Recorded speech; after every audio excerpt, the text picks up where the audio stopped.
America के एक और प्रांत मेन ने स्टेट प्राइमरी के बैलेट पेपर में ट्रंप का नाम होने पर पाबंदी लगाने का निर्देश दिया है। इससे पहले कोलोराडो प्रांत ने भी प्राइमरी के बैलेट पेपर पर ट्रंप का नाम शामिल करने पर पाबंदी लगा दी।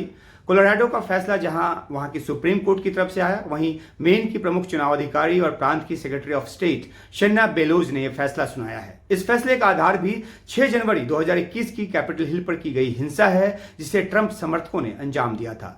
ट्रंप पर इस आरोप को पुष्ट माना गया है कि उन्होंने 2020 चुनाव नतीजे के सत्यापन यानी कि सर्टिफिकेशन को रोकने की नियत से भीड़ को विद्रोह के लिए उकसाया। अमेरिकी संविधान के 14वें संशोधन के सेक्शन 3 में यह प्रावधान है कि विद्रोह करने वाला या उसमें किसी भी तरह से शामिल होने वाला व्यक्ति राष्ट्रपति या अमेरिका के किसी भी संवैधानिक पद पर बैठने के अयोग्य होगा। ट्रंप की कैंपेन के प्रवक्ता स्टीवन चेउंग ने फैसला सुनाने वाली बेलोज को अत्यंत पक्षपातपूर्ण और बाइडेन समर्थक डेमोक्रेट कहा है। यह भी कहा है कि मेन प्रांत के इस क्रूर फैसले को रोकने के लिए राज्य की अदालत में तुरंत चुनौती दी जाएगी। गौरतलब है कि 2024 के राष्ट्रपति पद के चुनाव में डोनाल्ड ट्रंप को हिस्सा लेने से रोकने के लिए उनकी उम्मीदवारी को कई प्रांतों में चुनौती दी गई है। मिशिगन और मिनेसोटा जैसे राज्य में इसे नकारा जा चुका है, लेकिन कोलोराडो और मेन में फैसला ट्रंप के खिलाफ आया है। फिलहाल दोनों फैसले होल्ड पर हैं। इसका मतलब यह हुआ कि दोनों प्रांतों के बैलेट पर ट्रंप का नाम होगा या नहीं, ये अमेरिका के सुप्रीम कोर्ट के फैसले पर निर्भर करेगा। बेलोज के फैसले को पहले ही मेन की अदालत में चुनौती दी जा रही है।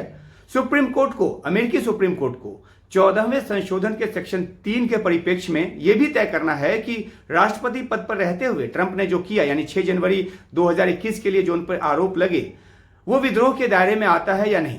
सुप्रीम कोर्ट अगर ना कहता है तो फिर ट्रंप को ऐसे सभी मामलों से मुक्ति मिल जाएगी, लेकिन अगर हां कहता है तो फिर कुछ और डेमोक्रेटिक प्रांत भी ट्रंप के खिलाफ फैसले ले सकते हैं और ट्रंप की मुश्किल जो है उस सूरत हाल में बढ़ जाएगी। पहले समझते हैं कि अमेरिकी संविधान के 14वें संशोधन का सेक्शन 3 है क्या। अमेरिका में 1861 से 1865 के बीच चले गृह युद्ध के बाद 1866 से 1861 के बीच अमेरिकी संविधान में 14वां संशोधन लाया गया ताकि दासता के शिकार लोगों के अधिकारों की रक्षा की जा सके। इसके सेक्शन 3 का मकसद गृह युद्ध के के बाद जो पूर्व कॉन्फेडरेट्स हैं उनको सत्ता पर काबिज होने से रोकने का था। कॉन्फेडरेट्स यानी वो 7 प्रांत जो दासता के समर्थक थे, 1861 में संयुक्त राज्य अमेरिका से टूटकर अलग हुए थे और अपनी संघीय सरकार स्थापित कर ली थी, जिसे अवैध कहा गया और इसे विद्रोह माना गया। और कॉन्फेडरेट्स को सरकार में आने से रोकने के लिए उसके बाद 14वां संशोधन का जो सेक्शन 3 है वो लाया गया। 6 जनवरी 2021 की हिंसा के बाद से संशोधन भूली बिसरी याद की तरह ताजा हो गया है और पूर्व राष्ट्रपति ट्रंप के खिलाफ इसका इस्तेमाल किया जा रहा है। कोलोराडो के से पहले दर्जनों प्रांतों के सेक्रेटरी ऑफ स्टेट से यह कहा गया कि वे ट्रंप को बैलेट पेपर से हटाएं, लेकिन लगभग सभी प्रांत ने मना कर दिया, कहा कि उनके पास ऐसा अख्तियार नहीं है। अभी तक मेन की सेक्रेटरी ऑफ स्टेट पहली हैं जिन्होंने ट्रंप के खिलाफ फैसला दिया है। सवाल है कि क्या इसके जरिए ट्रंप को 2024 का चुनाव लड़ने से रोका जा सकता है। प्राइमरीज राजनीतिक पार्टियों का आंतरिक चुनाव है। इसके जरिए वे राष्ट्रपति चुनाव के लिए अपना उम्मीदवार चुनते हैं।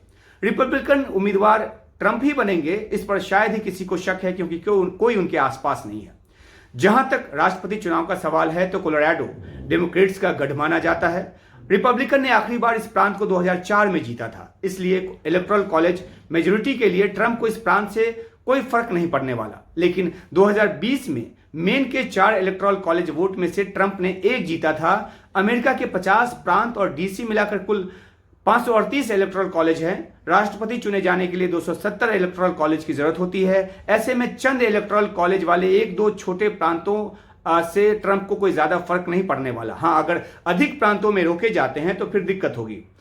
एक और बात है कि इस तरह के फैसलों से रिपब्लिकन्स और ट्रंप जो डेमोक्रेट्स हैं उनके बीच की तल्खी जो है बढ़ी है। ट्रंप कह चुके हैं कि जो बाइडेन उनको राष्ट्रपति पद की उम्मीदवारी से रोकने के लिए हर हथकंडा अपना रहे हैं। उन्होंने बाइडेन को अमेरिकी संविधान के लिए खतरा तक बता दिया है। जब तक ये कानूनी लड़ाई और बयान के जरिए ये लड़ाई लड़ी जा रही है तब तक तो ठीक है, लेकिन अगर कहीं ये हिंसात्मक रूप ले ले तो फिर दिक्कत होगी। कुछ जानकार मानते हैं कि ये हिंसात्मक रूप नहीं लेगा, लेकिन 6 जनवरी 2021 की हिंसा से पहले भी किसी को अंदेशा नहीं था कि ट्रंप समर्थक इस तरह से कैपिटल हिल पर हमला कर देंगे। नजर अमेरिकी चुनाव पर बनी हुई है।